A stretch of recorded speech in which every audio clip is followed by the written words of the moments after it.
Welcome back. कक्षा प्रशिक्षण module की आज की इस कक्षा में हम सीखेंगे हिंदी की विभिन्न विधाओं का शिक्षण। खास तौर से आज हम कहानी शिक्षण को कवर करेंगे, क्योंकि हिंदी की विभिन्न विधाओं के शिक्षण में कविता शिक्षण आदि भी इंक्लूड है, जो एक दिन कंप्लीट करना पॉसिबल नहीं है। फिलहाल हम कहानी शिक्षण को जानेंगे। आगे वीडियो की शुरुआत से पहले मैं आपको ये बतला दूं, अगर आप दक्षता परीक्षा का हिंदी नोट्स या उर्दू नोट्स चाहते हैं तो हमसे संपर्क कर सकते हैं। हम दक्षता परीक्षा की कंप्लीट तैयारी कराते हैं। जनवरी 23 में होने वाली दक्षता परीक्षा का कंप्लीट पीडीएफ नोट्स पाने के लिए आप हमारे नंबर 7631314948 पर कॉल व्हाट्सअप कर सकते हैं। हम आपको पीडीएफ नोट्स प्रोवाइड कराएंगे जो आपकी तैयारी के लिए सफिशिएंट होगा। हमारे नोट्स के अलावा कुछ पढ़ने की आवश्यकता नहीं है। तो आइए बगैर किसी देरी के वीडियो की शुरुआत करते हैं। हम जानते हैं कहानी शिक्षण होता क्या है। आज की इस वीडियो में हम जानेंगे कि कहानी शिक्षण के उद्देश्य क्या हैं, कहानी शिक्षण होता क्या है, कहानी शिक्षण की विधि क्या है और कौन कौन सी शिक्षण प्रक्रिया इस सोपान की पूर्ति हेतु की जाती है। कहानी शिक्षण के लिए पाठ योजना का निर्माण किस प्रकार करेंगे, सारी जानकारी हम आपको इस एक वीडियो में देंगे। आइए पॉइंट बाय पॉइंट हम जानते हैं। सबसे पहले हम जानेंगे कि कहानी होता क्या है। कहानी वास्तविकता में मानव जीवन एवं चरित्र का वर्णन करने वाला अत्यंत मर्मर स्पर्शी, कलात्मक और आकर्षक ढंग से प्रस्तुत किया जाने वाला उक्ति होता है। कहानी में एक भाव होता है और भाव ही प्रधान होता है, और भाव के प्रधान होने के कारण ही उसमें अनुभूति होती है, पाठ के अंतर्गत आती है। इसमें जो लेखक होते हैं किसी एक उद्देश्य को लेकर ही चलता है। इसी उद्देश्य की पूर्ति के लिए कहानी की अपनी चरम अवस्था होती है।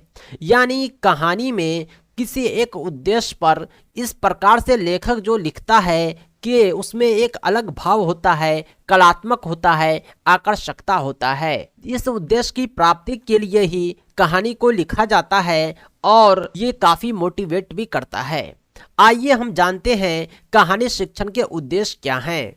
हर चीज का एक उद्देश्य होता है, बगैर उद्देश्य के दुनिया में कुछ नहीं है। कहानी का जो शिक्षण है उसके भी उद्देश्य होते हैं कि हम बच्चे को जो कहानी पढ़ाते हैं आखिर क्यों पढ़ाते हैं, उसके जीवन से इस कहानी का क्या ताल्लुक होता है। इस उद्देश्य की पूर्ति के लिए हम उसे कहानी शिक्षण देते हैं। सबसे पहली बात यह है कि कहानी में जो भाव होते हैं, विचार होते हैं, सौंदर्य तत्व होते हैं, नैतिक मूल्य होते हैं, बच्चे उसको ग्रहण कर सके, ताकि कहानी शिक्षण से बच्चे में इन सब बातों को समझने की और ग्रहण करने की योग्यता आ जाए। अगला है विद्यार्थियों के शब्द भंडार एवं सुक्ति भंडार में वृद्धि करना। कहानी में जो भी शब्द प्रयोग होते हैं वो बच्चे उसका दैनिक जीवन में इस्तेमाल करेंगे। बच्चों के शब्द भंडार में वृद्धि होगा, उसके सुक्ति भंडार में भी वृद्धि होगा। इसके अलावा कहानी की विभिन्न शैलियों से परिचित कराना। कहानी कोई भी लेखक लिखता है किसी समाज के संस्कार के अकॉर्डिंग लिखता है। कहानी के जो लेखक होते हैं वे अपनी भाषा में अपने विचार को लिखता है। यानी कहानी जो है अलग अलग शैलियों को बतलाता है। आप प्रेमचंद की कहानी को पढ़ें, किसी और राइटर के कहानी को पढ़ें, दोनों में आपको डिफरेंस लगेगा। आपको लगेगा कि मोहम्मद रफ़ी के ज़माने में जो कहानियाँ होती थी, फिल्म बनते थे, गाने लिखे जाते थे, वो आज के जो कैरेक्टर है मॉडर्न उनसे अलग होते थे। पहले पनघट आदि सार्वजनिक स्थानों का प्रयोग होता था प्रेमी प्रेमिकाओं के मिलन के लिए, जो आज के समय में उचित नहीं है, क्योंकि हर घर में नल है। यानी समय के साथ साथ बदलाव आया है। अगला जो उद्देश्य है कहानी शिक्षण का वाचन एवं पठन। आप पढ़ाएंगे तो बच्चे सुनेंगे, बच्चे से भी आप पढ़वाएंगे, यानी बच्चे सुनेंगे समझेंगे, यानी वाचन और पठन उसका जो है बेहतर होगा। स्वस्थ मनोरंजन होता है कहानी शिक्षण से। कल्पना शक्ति का विकास होता है। बच्चे जो है कहानी को सुनकर पढ़कर जो है लेखक के विचारों में खो जाते हैं, उसमें कल्पना शक्ति का विकास होने लगता है। निर्णय एवं तर्क शक्ति का विकास होता है। यह भी कहानी शिक्षण का प्रमुख उद्देश्य है कि बच्चे जो है निर्णय लेना सीखते हैं। कहानी में जो कहानी है वो जो चल रहा है उस उसके अनुसार उसके मन में निर्णय लेने की क्षमता, तर्क शक्ति की भावना विकसित होती है। कहानी के द्वारा यथार्थ एवं आदर्श जीवन से परिचित कराना। कहानी के जो लेखक होते हैं वे आदर्श जीवन और यथार्थ जीवन को ही लिखते हैं। उसमें जो कुछ भी लिखा होता है भले कैरेक्टर के नाम अलग हो, लेकिन कहानी जो है रियल होता है। इसके अलावा कहानी शिक्षण का उद्देश्य रचनात्मक एवं सृजनात्मक क्षमता का विकास करना, यानी जो रचनात्मकता सृजनात्मकता क्षमता है उसका भी विकास होता है, बच्चे में क्रिएटिविटी आती है। यानी ये सब जो थे कहानी शिक्षण के प्रमुख उद्देश्य थे, जिसके बारे में हमने आपको बतलाया है। अब हम जानेंगे कहानी शिक्षण विधि तथा सोपान, यानी कहानी बच्चे को किस तरह पढ़ाएंगे, कहानी शिक्षण की विधि क्या है, आइए हम जानते हैं। दोस्तों, शिक्षा देना एक बहुत बड़ा काम है, इसलिए शिक्षण विधि काफी इंपॉर्टेंट होता है। कहानी के लिए जो शिक्षण विधि अपनाई जाती है, जिसकी चर्चा हम आगे करेंगे, आइए हम जानते हैं। कहानी शिक्षण के लिए शिक्षक को स्वयं भी कहानी में रुचि लेना और कहानी कहने की कला में कुशल होना आवश्यक है। कोई कवि है, अगर उसे कहानी शिक्षण का काम सौंप दिया जाए तो उसके लिए थोड़ा हार्ड हो जाएगा, क्योंकि वे कविता में रुचि लेते हैं ना कि कहानी में। उसके अंदर भी ऐसी कुशलता होनी चाहिए, ऐसी कला होनी चाहिए कि वे कहानी लिख सके, कहानी बोल सके, कहानी को रुचि के साथ समझा सके, ताकि विद्यार्थियों में भी भावानुभूति एवं रसास्वादन की भावना को विकसित करने की क्षमता आए। शिक्षण प्रक्रिया की दृष्टि से कहानी के जो सोपान हैं वो निम्नलिखित होते हैं। आइए हम जानते हैं वो कौन कौन से सोपान हैं। कहानी शिक्षण की जो विधि है, कहानी शिक्षण के जो सोपान हैं वो मुख्यतः 4 हैं। सबसे पहले प्रस्तावना, उसके बाद है प्रस्तुतिकरण, उसके बाद है विद्यार्थियों द्वारा कहानी का वर्णन, अगला और है पुनरावृत्ति एवं मूल्यांकन। आइए हम चारों को डिस्कस करते हैं कि ये सब होता क्या है, ताकि आपके कंफ्यूजन दूर हो, आपको अच्छे से समझ में आ जाए। दोस्तों, प्रस्तावना का अर्थ होता है शुरुआत। जब आप कहानी कहेंगे, कहानी शिक्षण देंगे, तो प्रस्तावना किसी सरल और रोचक कविता से, चित्र से अथवा उपयुक्त प्रश्नों द्वारा की जानी चाहिए, यानी ऐसे प्रश्नों द्वारा जो कहानी से रिलेटेड हो। इसके अंतर्गत विद्यार्थियों के पूर्व अनुभव के आधार पर कौतूहलपूर्ण सामग्री अथवा प्रश्नों के माध्यम से उसमें प्रस्तुत कहानी के प्रति जिज्ञासा जागृत की जा सकती है। अगला है प्रस्तुतिकरण। प्रस्तुतिकरण का मतलब है जब हम कहानी के मेन बॉडी पार्ट में आ गए हैं। प्रस्तुतिकरण में शिक्षक प्रभावपूर्ण ढंग से संपूर्ण कहानी अथवा उसके एक हिस्से का परिस्थिति के अनुसार वर्णन करता है और उचित प्रश्नों द्वारा उसकी पुनरावृत्ति विद्यार्थियों से कराते हैं।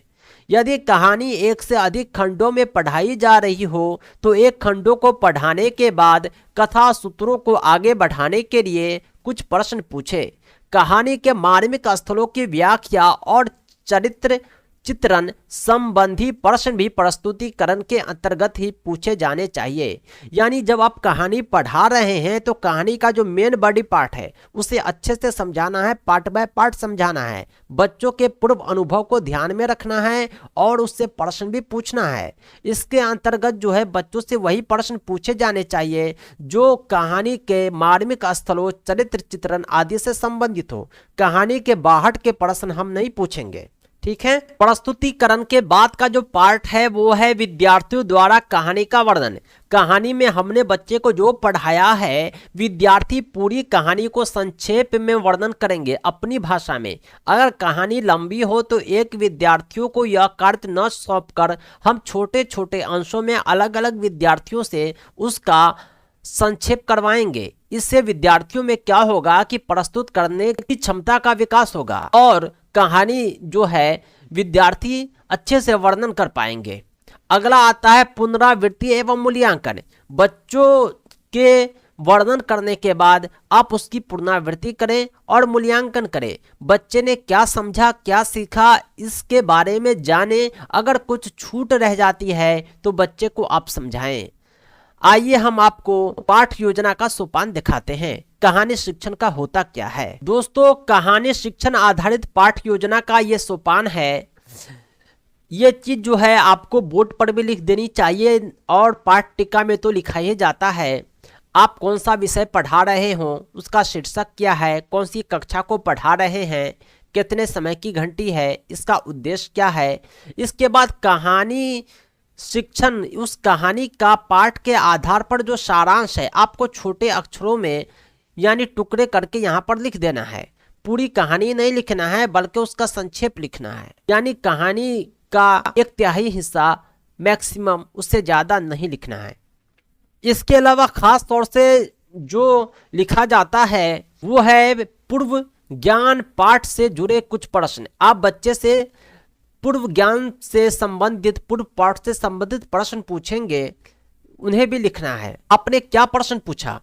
आवश्यक सामग्री एवं चित्र। बच्चे को पढ़ाने के दौरान कौन कौन से चित्र का आपने उपयोग किया, कौन कौन से टीचिंग लर्निंग मटेरियल का उपयोग किया, इसे भी लिखना है।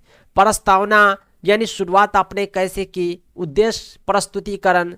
उसके बाद आदर्श वाचन, स्वस्वर वाचन, व्याख्या। आदर्श वाचन हुआ कि बच्चे जो है खुद पढ़ेंगे, स्वस्वर वाचन हुआ कि एक बच्चे पढ़ेंगे बाकी सुनेंगे।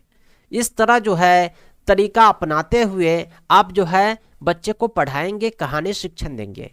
कहानी की जो व्याख्या है उसे आप प्रस्तुत करेंगे, कहानी में लेखक के जो भाव है उसका विश्लेषण करेंगे, पुनरावृत्ति मूल्यांकन के बाद गृह कार्य अवश्य देंगे, ये भी अंकित करना होता है। दोस्तों आइए कहानी शिक्षण पाठ से संबंधित कुछ वस्तुनिष्ठ प्रश्नों को हम सॉल्व करते हैं। प्रत्येक प्रश्न में 4 ऑप्शन है, एक सही है। जो सही है वहां आपको सही का निशान लगाना है। पहला सवाल है, कहानी किस कारण से अनुभूति पाठ के अंतर्गत आती है? कहानी किस कारण से अनुभूति पाठ के अंतर्गत आती है? क्या यह कर्म प्रधान है, क्या यह भाव प्रधान है, क्या यह चरित्र प्रधान है, क्या यह घटना प्रधान है? अभी हमने पढ़ा है कि कहानी भाव प्रधान होने के कारण ही अनुभूति पाठ के अंतर्गत आती है, यानी सही जवाब हो जाएगा ऑप्शन बी। कहानी जो होता है भाव प्रधान होता है, इसी वजह से यह अनुभूति पाठ के अंतर्गत आता है। अगला सवाल है, कहानी शिक्षण के उद्देश्य होते हैं। कहानी शिक्षण के बहुत सारे उद्देश्य पर हमने चर्चा किया है, उसमें स्वस्थ मनोरंजन कराना भी था, कल्पना शक्ति का विकास कराना भी था, शब्द भंडार में वृद्धि कराना भी था। सही जवाब हो जाएगा ऑप्शन डी। अगला सवाल है, कहानी की प्रस्तावना की जा सकती है। कहानी के जो 4 सोपान थे उसमें पहला था प्रस्तावना, यानी कहानी की प्रस्तावना क्या कविता द्वारा होनी चाहिए, क्या चित्र द्वारा होनी चाहिए, या उपयुक्त प्रश्नों द्वारा होनी चाहिए, या उपयुक्त सभी। सही जवाब हो जाएगा उपयुक्त सभी। अगला सवाल है, कहानी की प्रस्तावना में प्रयुक्त कविता कैसी होनी चाहिए? सरल होनी चाहिए, रोचक होनी चाहिए, सरल और रोचक दोनों होनी चाहिए। और हमने पढ़ा है कि कहानी की प्रस्तावना में जो कविताएं उपयुक्त हो वो सरल भी होनी चाहिए, रोचक भी होनी चाहिए। अगला है 5 नंबर, कहानी के मार्मिक स्थलों की व्याख्या किस सोपान में की जानी चाहिए?